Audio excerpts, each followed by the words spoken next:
بەناوی خوای گەورە سڵاوتان لەبێت بینەرانی بەڕێز و خۆشەویست دوای 4 ڕۆژ لە ڕێگری لە چوونی ئەندامێکی مەکتەبی سیاسی کێتی بۆ شاری هەولێر ئەمڕۆ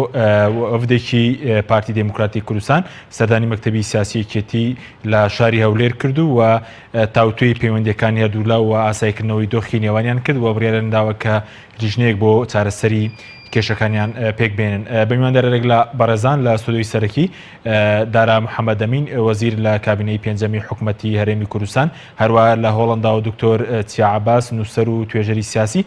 تاوتوێی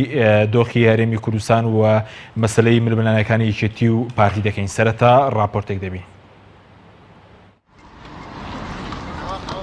دوای 4 ڕۆژ لە ڕێگریکردن لە چوونی ئەندامێکی مەکتەبی سیاسی یەکێتی بۆ شاری هەولێر، پارتی و یەکێتی کۆبوونەوە. وەفدێکی پارتی دیموکراتی کوردستان بە سەرۆکایەتی فازڵ میرانی سکرتێری مەکتەبی سیاسی پارتی سەردانی بارگای مەکتەبی سیاسی یەکێتیان کرد لە شاری هەولێر. لەبارەی ئامانجی سەردانەکەەوە میدیاکانی پارتی بڵاویان کردەوە لە کۆبوونەوەکەدا تاوتوێی ئاڵۆزبوونی پەیوەندیەکانی پارتی و یەکێتی کراوە و کار بۆ ئاساییکردنەوەی دۆخەکە دەکرێت. لەبارەی ناکۆکیەکانی هەردوو حیزبەکە شەوەندامێکی سەرکردایەتی کۆمەڵی ئیسلامی باز لەوە دەکات بە هەڵەدا چوونەوانەی پێیان وایە یەکێتی و پارتی لەسەر ڕێگریەکەی مەحموود سەنگاوی نێوانیان تێک دەچێت و دەگەڕێنەوە بۆ سەردەمی شەڕی ناوخۆ. لەوەش خراپتر بێت مەحاڵە دەستبەرداری بەرژەوەندیەکانیان ببن و نێوانیان تێک بچێت. فاروق عەلی ئەندامی سەرکردایەتی کۆمەڵی ئیسلامی لە وتارێکدا لە تۆڕی کۆمەڵایەتی فەیسبوک نووسیوێتی هەردوو هێزەکە بەردەوام لە شەڕی ساردا بوون بەرامبەر یەکتر، بەڵام ئەم شەڕە ساردە بۆ ئەوەیە چۆن هەر یەکەیان بە شێوازێک فشار بخاتە سەر ئەوی دیکە تا پشکی زیاتر و بەرژەوەندی زیاتر دەسەبەر بکات، بەڵام هەرگیز ناگاتە شەڕی گەرم و ڕوبەڕووبوونەوە، چونکە هەم بارودۆخەکە جیاوازە و نەوەدەکانی سەدەی ڕابردوو نیە، هەم بەسەر هەڵدانی شەڕ بەرژەوەندی حیزبی و شەخسیەکانیان لەدەست دەدەن. بەرپرسانی پارتی و یەکێتی چەندین بەرژەوەندی ئابووری و بازرگانی بەیەکەوە دەیانبەستێتەوە و بەرژەوەندیە حیزبیەکانیشان لە دۆخێکی سەقامگیر زیاتر بەدەست دێنرێن. پێشتریش لە کاتی ڕێگریکردن لە چوونی مەحموود سەنگاوی بۆ هەولێر، کاکەمین نەجار ئەندامی مەکتەبی سیاسی پارتی لە لێدوانێکی داوای خستە ڕوو. میدیاکان بابەتەکەیان گەورە کردووە و بەرژەوەندیەکانی پارتی و یەکێتی زۆر لەوە گەورەترن بە بابەتێکی ئاوا بچووک تێک بچێت. ئێمە یەکێتی ئەو بەرژەوەندی لە نێوان ئێمە یەکێتی هەیە زۆر گەورەترە لەوانە لەسەر شتێک چیوا برێم بچووکیان لەو بابەتانە تێک بچیەوە تێک ناچی، بەڵام بە هەر حاڵ ئێمەش نیگەرانین. تا هەفتەی ڕابردوو دوای ڕێگریکردن لە مەحموود سەنگاوی وتەبێژ یەکێتی ڕایگەیاند ڕووداوەکە جێگەی قبوڵ نییە. دواتریشان دێک لە ناوەندە ڕۆژنامەوانیەکان باسییان لە کشانەوەی یەکێتی لە حکوومەتی هەرێم دەکرد، بەڵام تاوەکو ئێستا یەکێتی هیچ هەڵوێستێکی نەنواندووە. باسکردن لە ئاڵۆزبوونی پەیوەندیەکانی نێوان پارتی و یەکێتی لە کاتێکدایە هەردوو حیزبەکە بۆ مانەوەیان لە دەسەڵات و درێژەدان با گەندەڵیەکانیان هیچ کاتێک ئاڵۆزیەکانیان ناگەن ناو ڕادەی بەرژەوەندی حیزبی و شەخسیەکانیان بکەوێتە مەترسیەوە.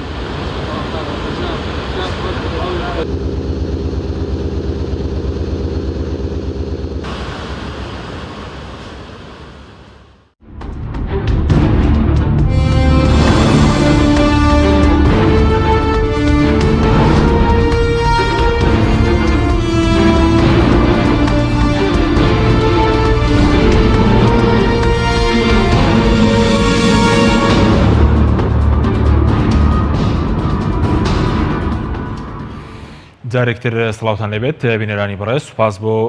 میوانەکانمان مامۆستا بەخێر بێنگە سەرتا لە بەڕێستانەوە دەست پێ بکەین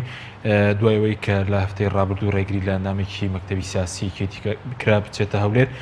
دڵە ڕاوکێک لای خەڵکی کوردستان دروست و بەڵام ئەمڕۆ هەردوو هێزەکە کۆبوونەتەوە. پێ دوایە پارتی و یەکێتی دەستبەرداری یەکتر دەبن؟ بەنای خۆی بەشندە میهرەبان، سڵاو لە بینەرانی کەناڵی ئاسمانی پەیام. لە ڕاستیدا ئەو کێشمە و ململانەی لە نێوان یەکێتی و پارتی هەیە، ڕووداوی وابڵێن شتی تازە نین و جێی سەرنجیش نین، لەبەرەوەی لە مێژووی کێشمی نێوان ئەم دوو هێزە ئەگەر دوورتریش بگەڕێنەوە زیاد لە نیو سەدەیە زیاد لە 50 ساڵە یەکێتی و پارتی دژایەت یەکتریان کردووە با ئەو کاتە بە ناوی یەکێتیشەوە نەبوو بێ بە ناوی سەردەمانێک بە ناوی باڵی مەکتەبی سیاسی و بە ناوی بارزانی لەلایەک و جەلالی و مەلایی و دواتر یەکێتی و پارتی و کامە درێژەی هەیە هەتا ئەمڕۆژ بەردەوامە هەچی پیان کرابێ بەرامبەر بە یەک کردویانە لە ڕاوەدونان و کوشتن و شەڕی خوێناوی و شەڕەجنێ و مەهاتەرات و دواتر پێک هاتنەوە و یەکتر ماچکردن و دەستکردنە ملی یەکتر و دانیشتن و دواتر جارێککە شەڕ و بە هەمان شێوە ئەمە مێژوێکی دوور و درێژی هەیە بۆیە لە نێوانی کێتی پارتیم حاڵەتانە حاڵەتی زۆر زۆر ئاساین و بە تایبەتی ئێستا بارودۆخەکان گۆڕاون ئێستا لە بارودۆخێک ئاژین ئەویشەوەی هەرێمی کوردستان هەرێمێکی دۆڵەمەندی خاوەنەوت و سامانی سروشتیە ئێمە لە هەرێمێک ئاژین لانی کەم ڕۆژانە 500,000 بەرمیلەوت هاورداکە ئەم 500,000 بەرمیلەوتە بۆ چەندین ساڵی دەچێ خەڵکی کوردستان لەی سوودمەند نەبووە لە هزار خەڵکی کوردستان چاوەڕوانی ئەو پارانەیە کە لە بەغداوە دێ لێرەشەوە گەربڕێکی کەمی بچێتە سەر بریتە لە داهاتی ناوخۆ گومرگەکان و باجەکان و هەندێشتی ترە باقی پارێنەوە لە نێوان ئەم دوو زلهێزە بەشکراوە و کەس نازانێ بۆ کوێیان بردووە بەرژەوەندیەکان زۆر گەورە بوون لە ناوەم 2000 خۆرزانی بەرپرسەکانیان هەرێکیان بۆتە بزنسمان و خەریکی بزنس و کەسابەت و تیجارەتی خۆیەتی دەرەنجام ئەمڕۆ تێکچوونی نێوانی کێتی و پارتی بەرژەوەندی حزبی لەبین ناچێ بەرژەوەندی شخصی لەبین دەچێ لەم بینەدا کەسابەت و بزنسمانەکان نامێنێ ینی بزنسەکان لێ تێک دەچێ بەرژەوەندی بزنسمانەکان نامێنێ بۆیە من پێم وایە بەرپرسانی کێتی و پارتی بە هیچ شێوەیەک نایەنەوێ ئەو بارودۆخانە ئاڵۆسکەن و نایڵە ناو کێشانە گەورە ببێت چونکە لە بەرژەوەندی خۆیان و کار و کەسابەتەکانیان نییە بە دەرەجە یەکەم هەوڵی پینەکردنیە دەن ئەمانە هەمووی کاری ناڕەوان ڕێگرتن لە یەکتری ناڕەوایە لێرەوە بڕۆی بۆ هەولێر بە چەندین سەیتەریات تێپەڕ ببی تاوانە لێرەوە لە بینی لە دۆڵی سماقوڵی لە بینی 1 کیلۆمەترا 2 سەیتەری لە بەیەکیان یەکێتی بێهوی پارتی بێ لە ناو هەموو یەکێتی ئەوروپایە کە داخلی سنوور بووی لە هەر وڵاتێکەوە لە ناو لەم 26 وڵاتە لە هیچیانە سنوورێک نابینی پاسەوانێک نابینی بەڵام ڕەنگە بڵێن جیاواز وڵاتانی دەوروبەری ئێمەش نییە و لە ئێرانی شاکە چوویتە ناو سنووری وڵاتەکەەوە نییە لە تورکیا هەر لەسەر سنوور هەیە کە ڕۆیشی تەواو ێ باشە دەکرێت بین یەکێتی پارتی تاکەی دۆڵی سماقوڵی و دۆڵی دێگەڵە 2 سەیتەرێکیا بێ تاکەی ئەو سەیتەرایان زەرد بێ و ئەمایان سەوز بێ تاکەی ئەندامان یەکتری بگێڕنەوە من پێشم وایە جاری وایە وەکو سیناریۆ لێتە بەرچاوم بۆ مەشغوڵکردنی خەڵکەوە بۆی خەڵکی کوردستان خەڵکێکی داما و خەڵکێک کە بە هەموو ئازار و مەینەتەکان ڕازی بووە خەڵکێک کە تەحملی کیمیایی و ئەنفال و دایان هەزار قوربانی داوە بڵێن با بە هەر شەڕی ناوخۆمەکەن قەیناکە پارەمان ناوێ موچەمان ناوێ نانمان ناوێ دامەزراندنمان ناوێ بەس پیاوی چا بە شەڕی ناوخۆمەکەن جا دەرشتێکی وەمان پیشان دەدەن بۆی بڵێن با بە هەموو شتێ شکووری نواز بێنن بەس شەڕی ناوخۆمەکەن شتێک لەو بابەتە تێپەڕ ناکە ئەمڕۆ کاک مەحموودێک شە بۆیە جێڕایانە دەست پێێنێ کاک مەحموودێکێ بێ بۆ ئێرە توانن بیگەڕنەوە هیچ زۆر ئاساییشە هیچ ڕوونادا لێرە حکوومەتێک هەیە و دەسەڵات و هێزەکانی هێزێکە و لەولا حکوومەتێکی تر هەیە لە وڵاتە شتێک پێی بڵێن ئازادی نییە تۆ بتەوێت ڕەخنا لە بەرزترین مەرجعی پارتی دموکراتی کوردستان بگری و پێش دوای بە ئاسانی لە سەیتەرێ تێپەڕبی من پێم وایە ئەوەی ئەم کوردستانە بژێزانێ ئەوانە ئەو کارانە قبول ناکەن لەبەرەوە هەموو ئەمانە واریدا بەس دەرەنجام ئەوەی کە لی زەرمەند دەبێت بۆ بۆچوونی من خەڵکی کوردستانەوە خەڵک لە کێشە استراتیجیە گرنگەکان با بڵین فکری وەلا دەنرێ بۆ هەندێکشتی لاوەکی ئەرێ کێشەی نێوانی کێتی و پارتی دانیشتەکانیان بوو بەچ سپاس دەکەم مامۆستا ئەگەر بچین لای دکتۆر دکتۆر زۆر سپاس بۆ بەشداریتان لە بەرنامەکەماندا بە بۆ سەرنجی بەڕست دەمێ بزانم لەسەر ئەوەی کە پێشتر باز لە ئاڵۆزبوونی پەیوەندەکانی پارتی و یەکێتی دەکرا لەسەر ئەو ڕووداوی هەفتەی ڕابردوو ئێستا ئەمڕۆ کۆبوونەتەوە پێ دوایە بە دیاریکراوی چی پارتی و یەکێتی کۆ دەکاتەوە ئەو بەڕێزە بە ئاشکرا ئاماژەی بەوە داوە 50 ساڵاوە دەردەسەری و ناکۆت و کێشەکانی بین پارتی و یەکێتیە و هەموو جارێکیش ئەگەر مێژووی ئەو دوو حیزبە بکەیت شەحوت ڕێکەوتنی زۆر استراتیژی گەورەیان کردووە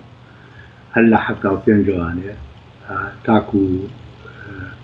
وەفاتی خوا لە خۆزبوو مەمزلات و ڕێکەوتنەکانی حکوومەت بەڵام و ڕێکەوتانە زۆربەیان جێبەجێ نەکراوە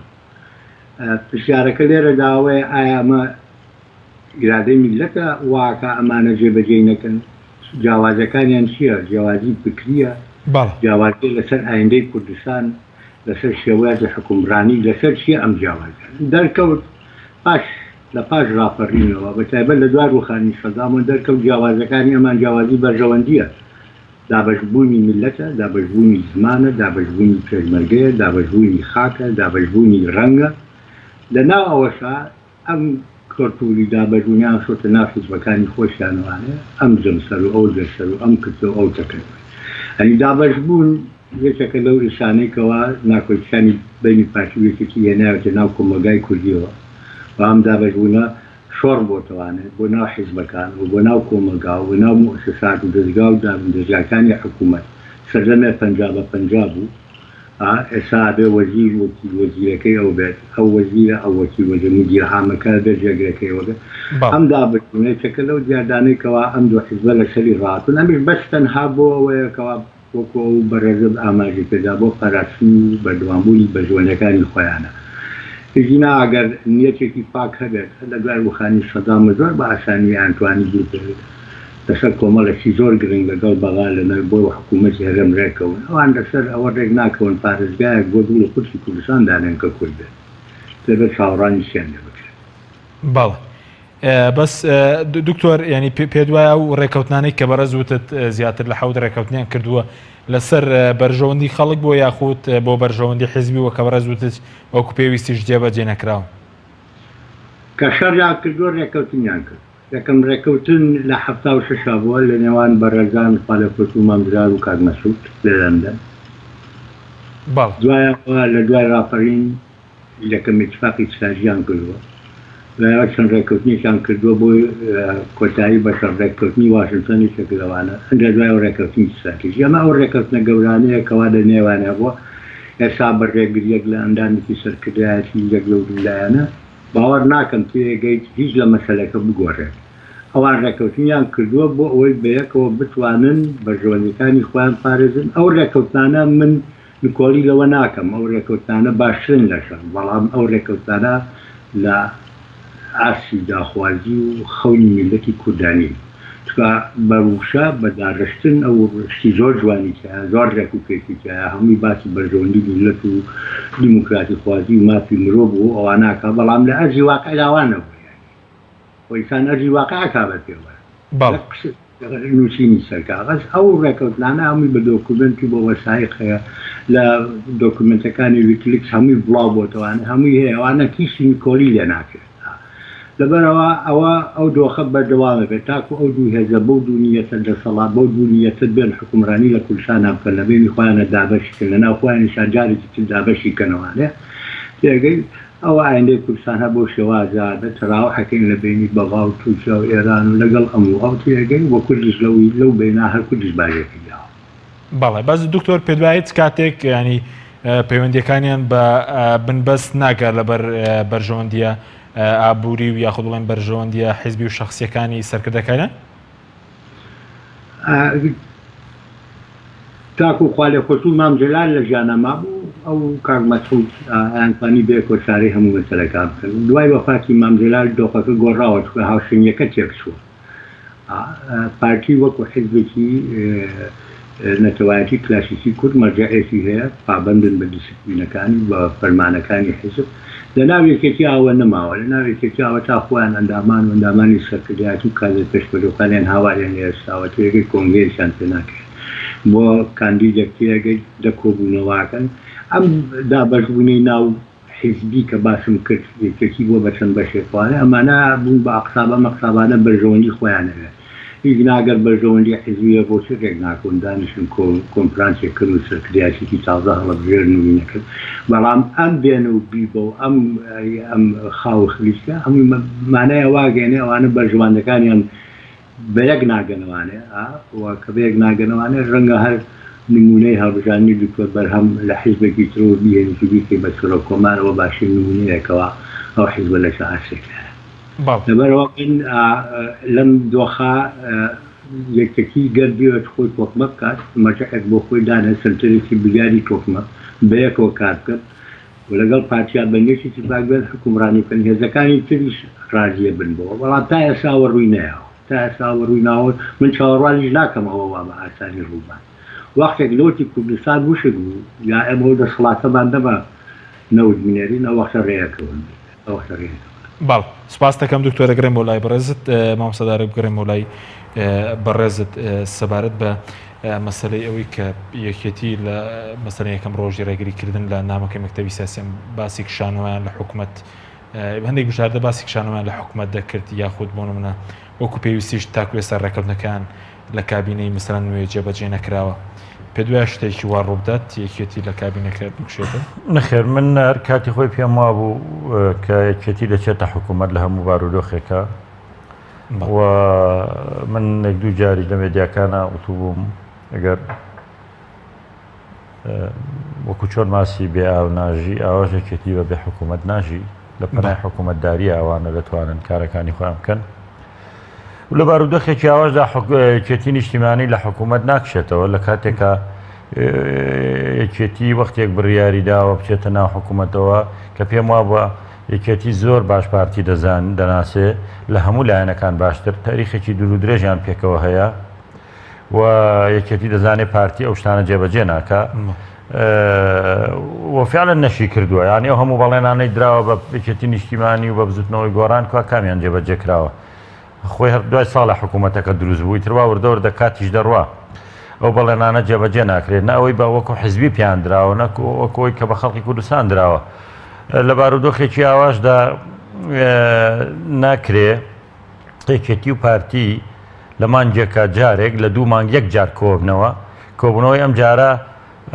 خەڵک پێی وا بوو یەکێتی پارتی بۆیە کۆدەبنەوە کێشەکانی ناو هەرێمی کوردستان چارەسەر بکەن بۆیە کۆدەبنەوە بڕیار بدەن لەگەڵ بەغدا دواقسان چی دەبێ خەڵک پێی وا بوو بۆیە کۆدەبنەوە پارێزگاری کەرکووک دابنێن بۆیە کۆدەبنەوە باز لە هەڵبژاردنەکانی ئایندەی عراق بکەن بۆیە کۆدەبنەوە باز لە قوت و ژیانی خەڵک بکەن بەڵام بۆیە کۆبوونەوە ئایا لیژنەیە دروستکەن جارێککە ڕێ لە کاک محەممەد نەگیرەیە گەرە چێ بە هەولێر بەڕاستی ئەمە کارەساتە یعنی خەڵکی کوردستان چاوەڕێەوەی کێتی و پارتی کۆ ببنەوە لەسەر پرسە استراتیژیەکان باز لەوە بکەن تاکەی ڕۆژانە 5 ملیۆن بەرمیل بنێرنە تورکیا کەس نەزانێت چی لێدێ خەڵک چاوەڕێەوەیە کرد بڵێن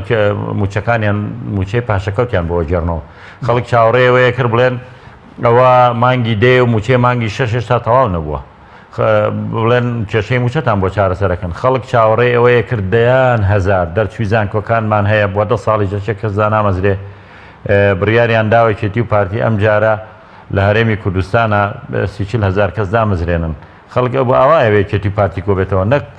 دوای ئەم هەموو ململانەیە کە بەسەر هەرێمی کوردستانە هات دوای ئەوەی بە ناوی ریفراندۆمەوە نیوەی کوردستانمان لەدەستدا دوای ئەوەی ئەم هەزاران شەهیدەماندا کوردستان وێران بوو داگیرکەرانی کوردستان بارزی خۆیان تەراتێن لە وڵاتە ئێمایەکەن بەس خۆمان خاوەنینین بە سەروەت و سامانەکەشیەوە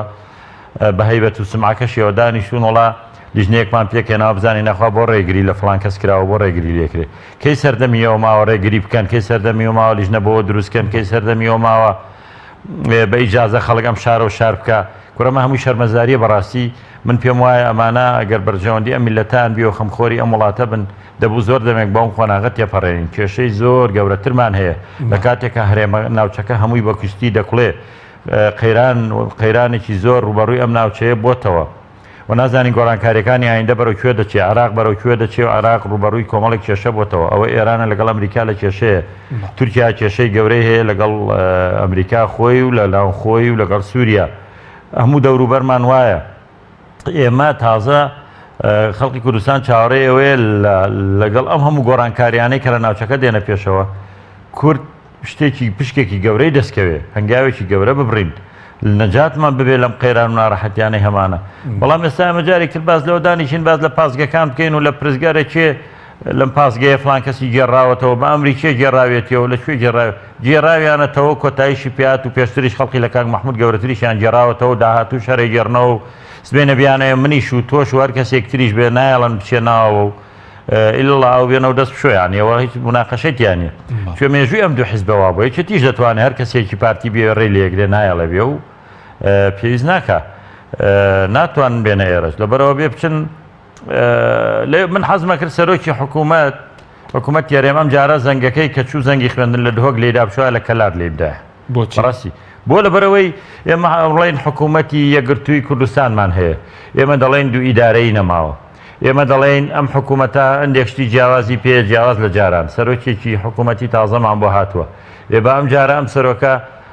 وانی خۆی نیشاندا کە سەرۆکی هەموو هەرێمی کوردستانە و نوێنەری پارتی دموکراتی کوردستان نیە بابێ لە کەلار زەنگەکە لێبدا خۆ لەوانەیە ویستی بێشتی لەوانەیە حەزیشی کرد بێتە سلێمانی بەس هەستی کردووە کاراسانی بۆ ناکری هەستی کردووە لەوانەیە استیقبالەی کە پێویست بێ نەکرێ لەوە چه زۆر شتی بیر لێ کردبێتە و دراسی کردبێت دوجار و کەتی باوچین ئەم زەنگە لە دهۆک لێ بدەین ئەمانە هەمووی لە خزمەتی خەڵکی کوردستانە نییە وەکوتم خەڵکی کوردستان چاوەڕێی چارەسەری کێشەکانیەتی بیکە لەو بارودۆخێکی ئێستا هەیە نەک چاوەڕێەوە بێ کۆبوونەوە بکەن داخوا چێ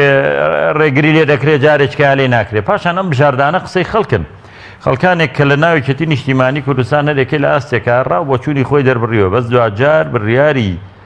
سیاسی یەکێتی نیشتیمانی کوردستان لە مەکتەبی سیاسی دەرەچێت مەکتەبی سیاسی یەکێتی نیشتیمانی کوردستانیش بیر لەوە ناکاتەوە کێشەی لەگەڵ پارتی بۆ دروست بێ و بیرکردنەوەیکی منطقیشە من وەکو هاوڵاتیەکی کوردستان وەکو کەسێکە لە سیاست ئیشم کردو لە حکوومەتا بووم قەت لەگەڵەوە نیم بینیەکێتی پارتی تێکچێت چکە نەهامەتەکانی خۆمان زۆر لەوە زیاترن جارێکی تر ماڵکاولی بەسەر خەڵکا بێ خۆ ئەو هەموو خەڵکەی کوژرا و شەهید بوو خۆ نە کوڕی بەرپرسەکان بوو نەخۆیان بوون کوڕی فەقیر و هەژارە کوژراوە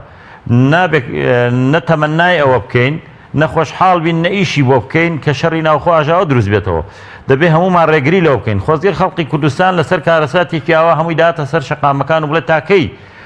ئەو بازگانە داناخۆڕێ لە یەکتر یەگرن تاکەی زمانی زبر بەرامبەر یەک بەکاردێنن تاکەی سەروەتی ئەم وڵاتە لە دژایەتی یەکترا بەفی ڕۆدن ئەی بۆ نایەن هەموو جوهد و هەوڵ و ماندوو بوون و سەروەت و خەبات و ژیانی خۆتان و کوڕەکانتان و بەرپرسەکانتان لە پێناوی ئەم میلەتە ئێمە تاکەی ئەم معاناتە بچێژین هەموو گەلانی دنیا بە ئازادی گەیشتن هەموو گەلانی دنیا مافی چارەخۆن نووسی خۆیان بەدەستێنا بەس ئێمەین تازە لە دواوین سپاس دەکەم دکتۆر بگەڕێمەوە لای بەڕێزت سەبارەت بەم بارودۆخەی کاتوتە پێشەوە خەڵکی کوردستان وەکو مامۆسەدار ئاماژەی بۆ کرد چاوەڕێەوە بوو چاکسازی بکات تاکسازی بکرێت لە حکوومەت یاریمی کوردستانە پێ دوایە ئەم جارەش پارتی و یەکێتی لەم کابینێ دەتوانن چاکسازی بکەن یاخود دەبێت خەریکی مەسەلەن شتی حیزبی و چارەسەرکردنی کێشە حیزبەکانی خۆیان بن من پێم وایە چاکسازی پێشەوەی بریارێکی سیاسی بێت و پێشەوەی ڕێککەوتنی سیاسی بێت و پێشەوەی بە یاسادە چاکسازی نیەتە باوەڕە بەوەی کەوا تۆ شتی باش بکەیت بۆ خۆت بۆ خەڵک بۆ کۆمەڵگا گەرم نیەتە نەبوو ئەزار یاساش دەکەیت بەهای یەک پیسی قەڵبی نییە کە جێبەجێ ناکەن لەبەرەوە چاکسازی لە نیەتەوە دەست پێەکە لە بازێ لە کۆمەڵگاکانە لە دنیا چاکسازی ناچار دەسەڵات ناچاکەوە چاکسازی بکات پاژەوەیکەوە ڕاپەڕی بووە پاژەوەیکەوە خەڵک یاخی بووە پاژەوەی خۆپیشاندان بووە پاژەوەی ڕەنگە شەڕ و بەراپی لێکەوتبێتەوە ئەوە ناچار کراوە ئێمە لە خوازیاری ئەوە نین لە کوردستان بگاتە و ئەو ئاسە بەو شێوەیە بەڵام چاکسازی بکەی نیەتە ئەگەر نیەتە بواە هەر لە دوای ڕاپەڕینەوە وایە و لێتیان پیشانەیە بەڵام بەخابن تاکو ئێستا و لێتیان پیشانەیەوە ئەجا چەندین کۆبوونەوە و ڕێککەوتن یاسا لەسەر چاکسازی دەکەەوە ژمارەیەک و دوو سێ و چوار بکەن بەچی گەیشت گەندەڵی زیاتر بوو منەکان زیاتر بوو و ئێمە وەکو کورد لە باشوور کەسی بکەین و لە هەرێم بە تایبەت پێگەی ئێستا ئاخری پاش 25 ساڵ دیکەی 25 ساڵە گەڕینەوە دەستکەینەوە بۆ بەغاو پێمان بڵێن چەندمانێنی و چەندمان نایانێ و بنیمە ئەگەر چاکسازی هەبوایە نیەتە وایە قەت پشێەوە لەبەرەوە نیەت شتێکی ئەسا پێوە چاکسازی و سەرکردەی کەریزما لەوێت و هێزی تۆکمەیەوێت و گروپی پاک و دەستپاک و باوەڕپێکراوێت لەناو میلەتە لە داوە دەستگاکانی حکوومەتە لە کابینەکە لە هەموو شوێنێک چاکسازی نیەتە لە قوتابخانە لە مزگەوتە لە هەموو شوێنێکە بە نیەت دەست پێکە ئەگەر ئەو نیەتە نەبوو هەزار یاساەکەی تا یاسا زۆریان دەکردووە لەبەرەوە چاوەڕوانی ئەوەی بڵێ چاکسازی یەکەم لەناو حکوومەتی هەرێما ئەم کابینەوە ڕەنگە تایە بێت سێگەی سەرۆک وەزیران مەشغول بەرزانی بێوە حسابێکی مشتەرەک بۆ حکوومەتەکەی زوو ساکرد بە ناوی حیزبەکە قسە نەکات وەکو کابینەیەک یاخو بێوێ لەگەڵ بەغار ڕێکەوتێت پێ بۆی عەلەقەل بەلایەنی کەمەوە ئەو نەهامەت و دەسەری کوسی خەڵک لە دۆر لە ڕێگەی موسە و نیم موسە و ڕوبع موسە و فوکانەوەی گەشەی اقتصادی و بازرگانی و پرۆژەکان شتێک ببوژێنێتوانێت ئەگەر حیزبەکان لەسەر ئەمە ڕێککەون لێرەوە دەست پێ بکەن بەیەکەوە وانی لە دەسەڵاتن ئەوانەشی کە لە دەسەڵاتانی چاکسازی بەس بە دەسەڵات ناکرێت بە کۆمەلگاکرێت بە هێزی ئۆپۆزیسیۆنی شەبێ بکرێت بە هەمووی بەیەکەوە کرێت ئەگەر ئەم نیەتە پیشانن بە بەکردار نەک بەس بە قسە من باوەڕەکەم کۆمەلگای کوردی هێزە کوردیەکان بەگشتی هەموو ئامادەنکەوە پاڵپشتی ئەو پرۆژەی چاکسازی بکەن تاکو ئێستا ئاماژەی زەق و هەنگاوی زەق بۆوە نەنراوە بەڵام جارێ زۆر ئینسان حکمی لەسەر بە جارێ زووە چاوەڕوان بێت بەڵام ئەگەشەی ئەزمونەکانی پێشوو بکەیت من خۆم بە ئەستەمیێنین بەڵ پێ دوایانی تاکسازی قورسە ینی ئازمونەکانی پێشوو ئەوەی دەرخستووە پێ دوای لەم کابینێش ینی بە سەرنجدان لە ئازمونەکانی ڕابردوو تاکسازی ینی نابینی یاخود چارەسەر چیە گەر چاکسازی نەکرێت چکە بارودۆخ کێسە لە کوردستان بەرەو خراپ دەڕوات خەڵک وەکو پێویست مەسەلەن پرۆژەی خزمەتگوزاری نییە موچە وەکو پێویست نییە دوو ئەزمون هەیە لە چاکسازیە هیچ دوو دەوڵەتی زۆر زەبەلاح ڕەنگە ئێمە بتوانین سوودیان مێوەگرین بەڵام ئەوە بۆ ئێمە ناکرێت ئێمە دەوڵەت نین یەکەمیانەوەی کەوا گۆڕبەشۆ کردی گلاسنۆشت و پرێسپۆلیتا و ئەوەی کەوا حیزبی شیوعی چین کردی لە کۆتایی لە نەوەکانە ئەو چینەی کرد بۆ هێزە ئەنداقە زەبەلاحە ئابووری سیاسێکی ئەمڕۆ لە دنیا هەیە ئێمە تەماحی ئەومان نییە طموحی ئەومان نییە بین بەوە بەڵام دەتوانین سوودیان وەربین چۆن لە ناو حیزب چاکسازی کراوە چاکسازی سیاسی چۆن ئیداری کراوە چۆن ئابووری کراوە ئەمانە هەمووی بە ئیرادەی دەستەجەمعی کراوە بە یاسا نییە بەس بە یاسا دوایی کراوە بە یاسا و حکوومەت بەکولی جێبەجێ کردو ئەگەر ئەمانە بتوانین ئەم حکوومەتی هەرێم ئەوەی ئایندە ئەوەی ئایندە ڕەنگە ینی تاخیرگە لەبەر وەکو کاگدارە بەڕێژ باسی کردیەگەی وەزی کوردستان لەسەر دەریایەک لە بارود وەستاوەتەوە نازانی کێ تەقێتەوە بەریشۆمانە بەتا یعنی ئەمە ئایندەمان جێگیرە نە بە چاومان ڕوونەوەی ئێستاشمان جێگیرە ئەنجا تۆ لە بینی ئێستایەکی ناجێگیر و نامستەقر و پەرتەوازە و ئایندەیەکی ناڕوون و دیدگالبووی لەبێت زۆر زەحمەتە توێگەی ئەگەر یەکگرتوو نەبوویت ئەگەر دیدگاکانت لەیەکەوە نزیک نەکەنەوانە بێکەوە کار نەکەن بە ئیرادەیەکی دەستەجەمعی نەبێت نەک چاکسازی هیچ شتێکی ترمان پێ ناکرێت. بەڵێ سوپاس دەکەم دکتۆر دووەتەگرێم و لای بەڕێزت بەڵێ بینەرانی بەڕێز ناوبڕێکی کورت و دەگەڕێنەوە لاتان لەگەڵمان بمێن. تۆپ ئارت تاکە بریکاری تۆڕی میدیایی کۆمەڵ بۆ دروستکردن و بڵاوکردنەوەی ڕیکلام. تۆپ ئارت. ئایا تا ئێستا بیرت لەوە کردوتەوە کە ئینتەرنێتێکی بێسنوور بەکاربێنیت یان بیرت لەوە کردوتەوە کە بۆ هەفتەیەک یان 2 هەفتە ئینتەرنێتی بێسنوور بەکاربێنی سەرەڕای هەموو ئەمانە تا ئێستا بیرت لەوە کردوتەوە کە بۆ یاری ئەلکترۆنیەکان ئینتەرنێتی بێسنوور بەکاربێنیت؟ بێگومان نەخێر، فانسی نێت هەموو ئەم کێشانەت بۆ چارەسەر دەکات. تۆش دەتوانیت بۆ ماوەی هەفتەیەک یان 2 هەفتە یان مانگێک بەردەوام بێسنوور لەگەڵمان بیت. ئێستا خزمەتگوزاریەکانمان لەم شوێنانە بەردەستە: سلەیمانی، شارباژێر، شارە زوور، هەڵەبجە، سەی سادق، عربەت، پێنجوێن،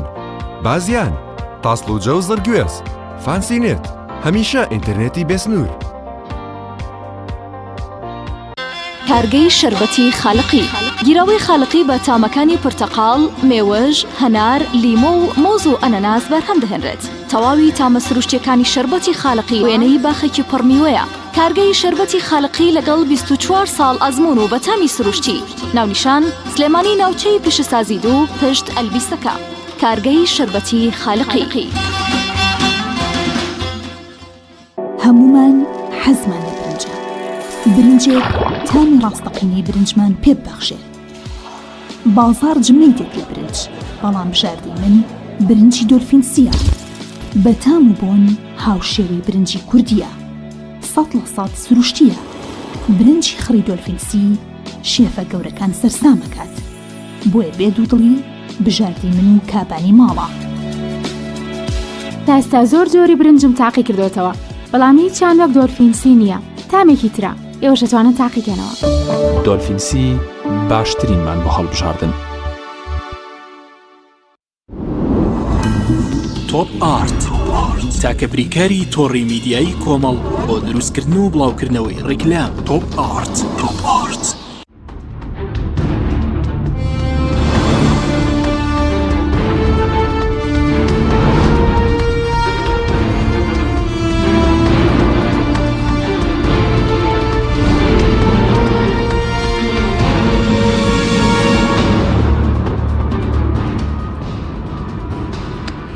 جارێکتر سڵاوتان لەبێت بینەرانی بڕێز مامۆستا بکرم و لای بەڕێز سەبارەت بە مەسەلەی ئەو ململانە حیزبیانێک لە سەر بابەت حیزبیەکان هەیە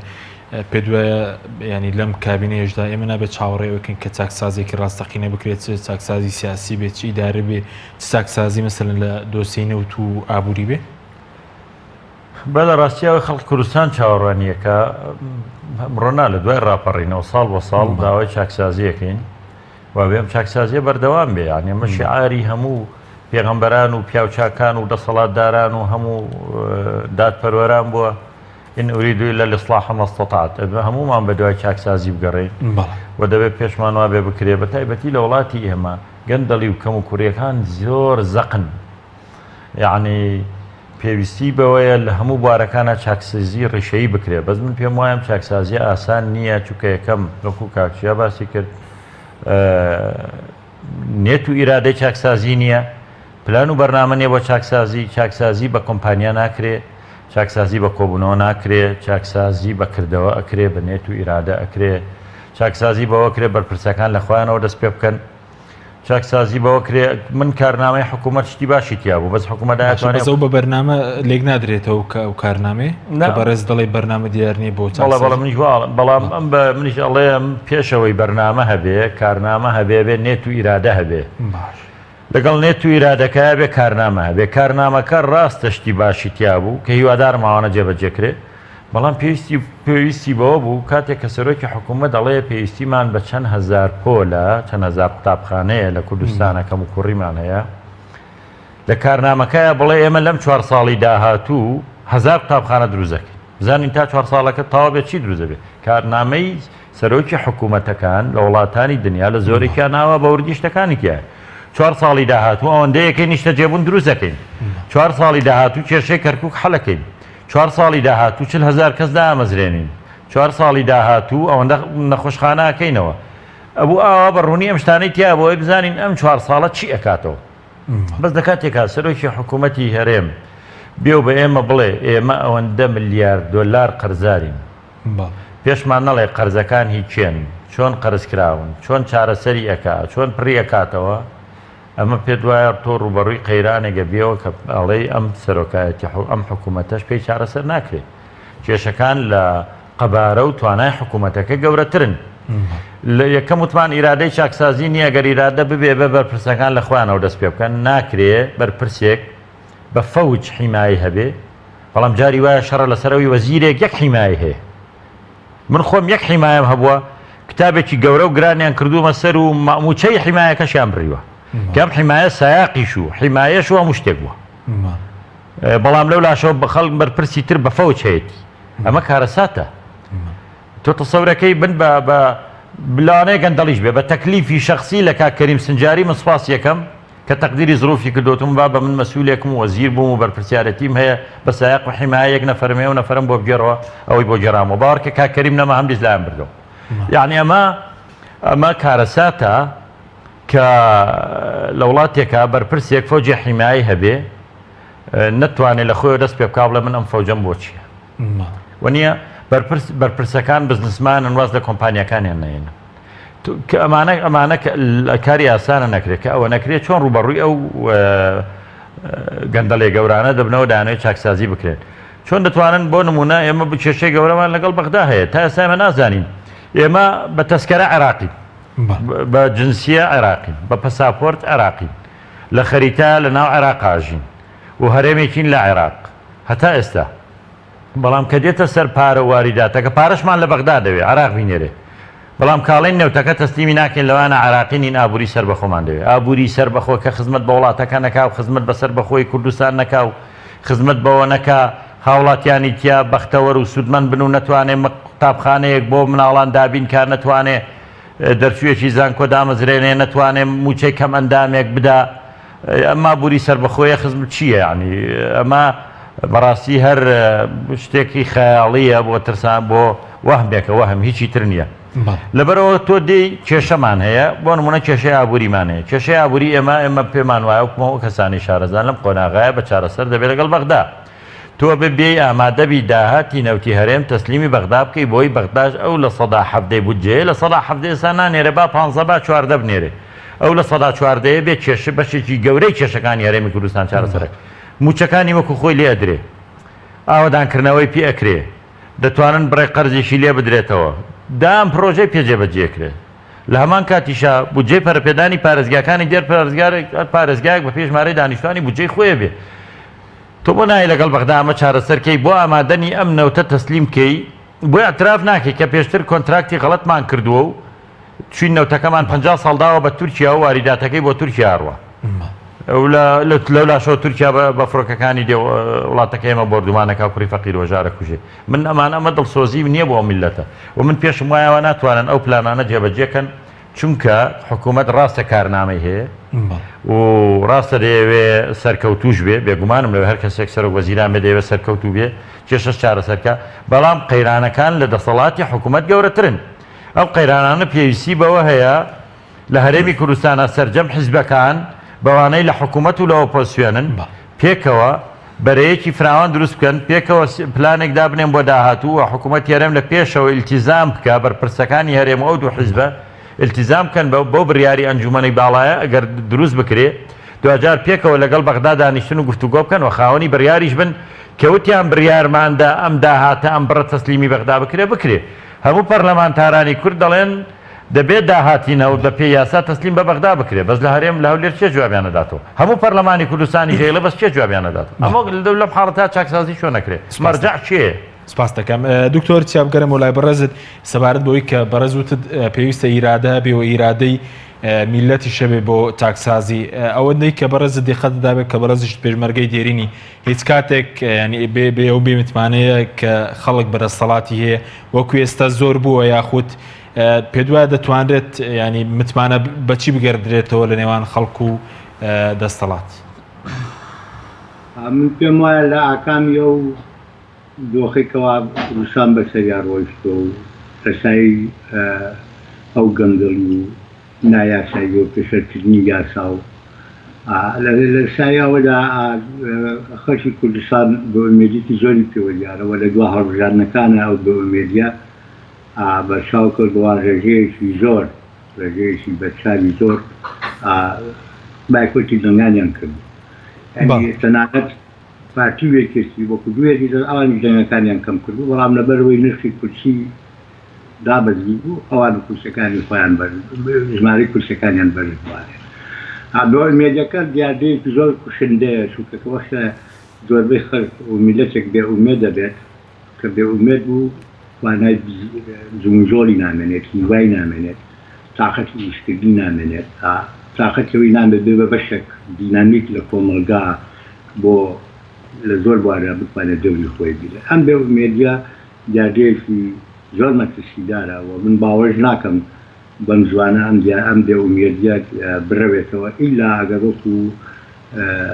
باوەسادارە ئاماژەی پیاتەوی سبەوە کە بەرەیەکی میلی دروست بێت ئەو بەرەی میلیە هەم خەڵکی یاخیبوو ناڕەزات بێئومێد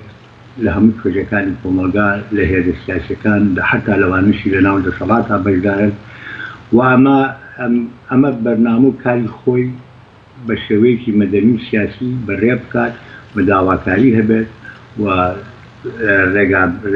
ڕێگا مەدەنیەکان بگرێتە بەر بۆ دەربڕینی ناڕەزایی بۆ دەربڕینی بەرنامە و کاری خۆی ئەمە ڕەنگە پشارێکی زۆر گەورە دێت ئەگەر هاتو لە سەرانسەری کوردستانە ئەم بەرەمیلیەت وانی ئیشی خۆی کاری خۆی بکات و خەڵکی باوەڕپێکرا و ڕۆخساری پاک وجدان پاک دەست پاک لە ڕووی پێشەوە و لە پێشەنی ئەم بەرەیابن من هیوادارم کوا بتوانن ئەو ئومێدە بەشێکی ئومێدە بۆ خەڵک بگەڕێنەوە ئەمە یەکێک لەو خاڵە برانەکە و بێئومێدی بە حکوومەت هات ئیشی باشی کرد پێڕەوی یاسای کرد مافی خەڵکی گەڕانەوانێ گەندەڵی محارەوە کرد ئەویش بەشێکی زۆر گرنگەرەوەی کەوا بێئومێدیەکەی خەڵک بەڕێنەوە بەڵام ئایا باکات تا ئێستا نەمان بینیوە پینۆپەڕۆ کراوەتە پینۆپەڕۆ زیاتر نەبووە ئەگەر ئەمە بکرێ بەجددی لەگەڵ ئەو بەرەی میدیا من لەو باوەڕان تێگەی بژانەوەیەک بە ئومێد و بە هیوای میلەت دروستە بێ بژانەوەیەک دروستە بێ بەڵام کارێکی ئەستەمە ئاسان نییە باڵە بەس بەرە میلەکە پێ دوایەت ئێستا زەرورێ ئێستا لە کوردستانە مەسەلەن نییە یاخود دەتوانرێت چۆن دروست بکرێ ئەگەر وەکو چارەسەرێک بۆ گێڕانەوەی ئومێد وە بۆ دروستکردنی ئیرادی چاکسازی لێ بڕوانی ئەمە لە هەرێم چیمان هەیە حکوومەتی هەرێممان هەیە پەرلەمانمان هەیە هێزە سیاسیەکانمان هەیە ئەمانە کە بریادەری سەرکین لە بریارە سیاسیەکان ئابوووریەکان لە پەیوەندیەکان هاوکاتی ئێمە کێشەیەکی گەورەی ئێمە ئەوەیەکەوە ئێمە پابەندین بە عێراقەوە ئەو کێشەیە مزمینە تازەیە دروست بۆتەوە بەڵام ئەوە ئێستا بۆ ئێمە کێشەیە کە چووکە دەسەڵاتدارانی بەغا بە کورت و مختصری ئیبتیزالی وەزعی کوردەکە نەزانین یەکگرتوو ناتەبان لە بینی خۆیانە کێشیان هەیە لەبەرەوە هەر ڕۆژەی بریارێک و هەر ڕۆژەی وعدەکەن پێیان دەکەن ئەگەیەنن بە خەڵک ئەوان ئیبتیزاز دەکەن تێگەی چاک و دواتڵۆق ئەیانێ بماندۆش ئەوە من قەناعەتی منە چاک دواتڵۆق ئەمانە بماندۆشن و دەنگیش هەیە هەر لەناو ئەو نوێنەرانی کورد لە بەغرا و مەترسیان پیشانەوە کە نیەتێکی بەهێز هەیە کە بەم جۆرە بتوانن هەرێمی کوردستان هەڵبۆشێنەوە لەبەرەوە بۆ ئومێدەکە بەش بۆ ناوخۆی کوردستانیە بۆ ئومێدەکە بۆ ئایندەشە ئایندەی ئێمە لەگەڵ عێراقا ئایندەی پەیوەندی هێزە سیاسیەکان ئایندەی حکوومەت ئەم بەرە میلیە وەکو ئاماژەم پێیا هیچ لە کوردستانە ئێمە ئۆپۆزیسیۆنێکی کارامان نییە بە حقیقەت هێزیستانەکان بەشدار نەبوون لە حکوومەت بەڵام وەکو ئۆپۆزیسیۆنێکی کارا بەرچاو نەکەوتون ئۆپۆزیسیۆنێکی کارا کەوا بتوانن لە منبەری پەرلەمانەوانە بە دەنگێکی زۆر بەرز بە ئاشکرا لەگەڵ هێزەکانی دەرەوەی پەرلەمان لە هەموو دنیا دوونەوە هێزی ئۆپۆزیسیۆنیە ناو پەرلەمان و دەرەوەی پەرلەمان ئەوە بە ئینگلیزیکەن ئەکسترا پەرلەمەنتەری ئۆپۆزیسیۆن لە زۆر وڵات ئەمە هەیە جادە جوڵێنن سەقامە جوڵێنن ڕێی ئاب تەعبی ئاکەن ئەفکار و بیر بۆ چوونی تازە ئەخۆقێنن ئەمانە لە کۆمەلگا پێشکەوتوەکانە کارگەوێکی کاریگەری زۆریانە ئێمە ئەوەی هەشمانە لەو ڕۆوەتیەکەی ڕۆژنامەگەریەکی نیمچە ئازاد نیمچە ئاهلی پێڵێن ئەوەمان هەیە کە ڕۆلی خۆیە بینە ئینا ڕۆژنامەگەری ئیعلامی ئێمە ئیعلامێکی حیزبیە ئیعلامێکی ئاراساکرد ئەو خۆی گەورەکان بۆی بەهزارها کارمەند و پارە و ئیمکانیەتە بەردەستان لەبەرەوە بەرێ میلیە لەگەڵ بە هەموو لایەکوانە لەگەڵ هەموو لایەنەکانە ئەتوانن دەورێکی زۆر باش بن و فشارێکی زۆر بن لە زۆر وڵاتاوە دروست بووە مەجالیسی شعبی دروست بووە وەک خۆی لە میسر بووە لە جەزایر بووە بەڵامەوە بە شیعارێکی دروستێکی محدودی هەبێ بۆی خەڵک لێی تێبدا یەک دروستمی هەیە ئەم دروستمە کورت و مختصر بێت بە پەیامێک بێ بۆ خەڵک و بۆ هەموو کەسێک و خەڵک بە ئاسانی لێی تێبدا ئەمە کارێکە لە کوردستان ئاکرێت بکرێت بەڵامەوە پێویست بە جوڵە دەست پێشخەریە پێویستی بە لێبگەیە پێویستی لە بەوەیە لە یەکتر بگەن پێویستی بەوەیە کەوا ئێمە یەکەی هەرێکە لەسەر دوور بۆ زۆر سپاس بەڵێ سپاس دەکەین دکتۆر مامۆستاگەرم بۆ لابرەز سەبارەت بە مەسەلەی ئەو بەرە میلیە کە دکتۆر باسیکەوە مەسەلەی ئۆپۆزیسیۆنش پێ دوایە پێویستی بە خۆڕێخستنەوە و دروستکردنی فشاری جدی لە سەری یەکێتی پارتی بۆی کە گۆڕانکاری بکەن لا یەکەم لە ژیانی خەڵک لە موچە لە چاکسازی لە داهاتی من لەگەڵ دکتۆرم ڕاستە ئەمە پێویستیمان بەوەیە ئەو بەرە میلیە دروست ببێ ئەو بەرە میلیە دەبێ لایەنەکانی ئۆپۆزیسیۆن بە هاوکاری لایەنەکانی تری دەرەوەی حکوومەت و پەرلەمان کە بەڕەسمی حزبی سیاسی نین و ئۆپۆزیسیۆن نین وەکو ڕێکخراوەکانی کۆمەڵگای مەدەنی ڕۆشنبیران کەسایەتیەکان سیاست مەدارەکان هەموو ئەمانە پێکەوە بەرەیەک دروست بکەن ئەم بەرەیە بکەوێتە گفتوگۆ لەگەڵ دەسەڵاتە ئەم بەرە ڕابەرایەتی خەڵک بکات چونکە ئێمە بەداخەوە منێڵم جارێکتر ئێمە کێشەیەکمان هەیە ئەم خەڵکە داماوەی هەرێمی کوردستان هێشتا ئاستی وشیاری خەڵک لاوازە هێشتا خەڵک ناتوانێت سزای گەندەڵکاران بداوە پێویست تەنانەت خەڵگەیشتوێتە ئاستێکی وا بێهیوایی ناچێت لە دەنگدانی شادەنگ بدا لە دژی گەندەڵکارەکان ئەمە کارەساتە دواتریش دەسەڵات توانیوێتی بە هەر شێوازێک بێ ڕێژەیەکی باش لە خەڵکی کوردستان بەلای خۆی ڕاکێشێ بنای پاراستنی بەرژەوەندەکانیانەوە ئەوەش بۆ خۆی وای کردووە کە دەسەڵات بەهێزتر بێت لە ئۆپۆسیۆن بەڕاستی ئێستا ئەوەی کە ئۆپۆسیۆن بێ زۆرتر ئیسلامیەکانن ئۆپۆسیۆن پەرتەوازەیە دواتری ئۆپۆسیۆنی ئیسلامی بەتەنیا بێ ئەو ڕاستیە بڵین لەوە زیاتر ناتوانێت فشار بکات چونکە تۆمەت بەشینەوە بۆ ئیسلامیەکان زۆر ئاسانە بە ئیسلامیەکان بڵێن ئەمانە تیرۆریستن هەموو زلهێزانی دنیا کە هیچ ڕۆژێک لە ڕۆژان بە پێوەری دادپەروەری کاریان نەکردو لەسەر و هەمویانەوە ئەمریکا بۆ بەرژەوەندی خۆی پشتی دەسەڵاتدارەکانی گرتووە لە کوردستانیش ئەمریکیەکان جگە لە ریفراندۆم کە لە بەرژەوەندیان نەبوو هەر نایان هێش ریفراندۆم بکرێ پێش ریفراندۆم لە بەرژەوەندی ئەوان بوو سەرۆکی هەرێم بمێنێتەوە داوایانە کرد هەر بمێنێتەوە بەبێ هەڵبژاردنیش ئەمریکیەکان بەرژەوەندیان لەگەڵ تورکیا بێ پشتیوانی تورک دەکەن بەرژەوەندیان لەگەڵ ئێران بێ پشتیوانی دەکەن بەرژەوەندیان لەگەڵ ڕژێمە دیکتاتۆرەکان بێ باسی مافی مرۆڤ هەر ناکەن ئیسلامیەکان بە ئاسانی دەسەڵات دەتوانێت تاوانباریان کە بە تیرۆریست و بە ئاژاوەچی ئەوەی هێزیان پێ ببەخشێ بە دەرلەوەی خۆیان هێزی مەبدەیی و کاران و چالاکن و دژەگەندەڵن و کاریان کردو خەباتیشیان دیارە پشتیوانی خەڵکیشە بەس پشتیوانی خەڵکی کوردستان بەداخەوە لەم جارێکی تر تونترین ئۆپۆسیۆن بەکام حیزبی ئیسلامی دەتوانێت لە سەعادەی کورسیەکان بێنێ بەدەگمەن ناتوانێت لە سەعادە و 12 بێنێ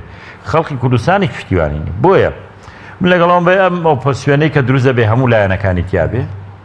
و هەموو ڕێکخراوەکانی کۆمەڵگای مەدەنی ڕۆشن بیران سیاسەتمەداران بەرپرسەکان ئەوانەی لە دەرەوەی حکوومەت و پەرلەمانن تیا بەشدار بن ئەمانە بکەونە گفتوگۆ لەگەڵ دەسەڵات بەس دوجار کە باز لە چارەسەری قەیرانەکان دەکەین بۆ نمونە گەر خەیران لەگەڵ بەغدا چارەسەرکەین بەبێ حیزبەکانی دەسەڵات نابێ ئەبێ واقعبین بیت یەکێتی و پارتی ئەمڕۆوانە حکوومەت پێک دێن و لە پەرلەمانن بزوتنەوەی گۆڕانیش بەس بە دەرەجە یەکەم یەکێتی و پارتی دواتری بزوتنەوەی گۆڕان هەموو پێکەوە دەتوانین لە بەغدا سنگمان هەبێ و هێزمان هەبێ و بتوانین قسە بکەین هێزەکانی عراق حکوومەت و دەسەڵاتی هەیە زۆرینە شیعەیە و حکوومەتێکی سربەخۆشە سیادەی هەیە بەڵام لە هەمان کاتە بۆ زۆر بڕیار هەیە پێویستیان بەوەی مەرجەعیەت کۆیان کاتەوە مەرجەعیەتێکیان هەیە کە مەرجەعیەتی شیعەیە کۆیانە کاتەوە بڕیاریان پێدا و یەکدەنگ بن لەسەرەوە هەموو حیزبەکان یەکدەنگ بوون لەسەرەوەی کە ریفراندۆمە سەرنەگرێەوە دژایەتی بکەن و بەهێزیش ئەگەر بکرێ کردیشیان ئێمەش پێویستیمان بۆ مەرجەعیەتەیە کە نیمانە تا ئێستا کەسێک نییە ببێ بە مەرجاوە ئەم لایەنانە کۆکاتەوە لە نیکەم لە بەرژەوەندێ باڵاکانی ئەم میلەتە لە بەرژەوەندە استراتیجیەکانی ئەم میلەتە هەمووان یەکدەنگ بین پێکەوە بچین بەدەمیەوە بەداخەوە نیمانە. سوپاس دەکەم دکتۆر یەک خولەکم ماوە گەر شتێکت ماوێت سەبارەت بە چارەسەری دۆخی کوردستان و سەبارەت بە مامەڵەکردنیش لەگەڵ بەغداد کە ئێمە ئێستا لە بەردەم ئەوەی نەوتەکە تەسلیم بکرێت یاخودنا بۆ باشکردنی دۆخی خەڵک بە کورتی بێ سوپاس دەکەم. زۆر سپاس من لەو باوەڕام ئەگەر پەرلەمانی کوردستان کارا بێت و وەکو پەرلەمانە بێنونەرایەتی خەڵک کا بۆ بەرژەوەنی خەڵک پێویستە پەرلەمانی کوردستان بریاد لەو کارنامەیە بارەوە کارنامەیە لەسەر بەرەچاوکردنی بەرژەوەندە باڵەکانی میلەتی کورد لە باشووری کوردستان بۆ بریاد یعنی لە کاری حیزبایەتی و لە بەزاجی حیزبی دەریهێنن بیکەن بە کارنامەیەکی پەرلەمانی پەرلەمان مناقەشەی دوو جێری لەسەر بکا بە جوانی داڕێگرێتەوە حکوومەتی هەرێمی کوردستان. بەڵێ زۆر سوپاس بۆ بەڕێزان دکتۆر چعباس نووسەر و توێژەری سیاسی کە لە هۆڵنداوە لەگەڵمان بووی هەروە مامۆستا دارا محەممەد ئەمین وەزیر لە کابینی پێنجەمی حکوومەتی هەرێمی کوردستان لە سەدۆی سەرگی سوپاس بۆ بینەرانی بەڕێز سوپاس باوکاران تا بەرنامێکی دیکە خواتان.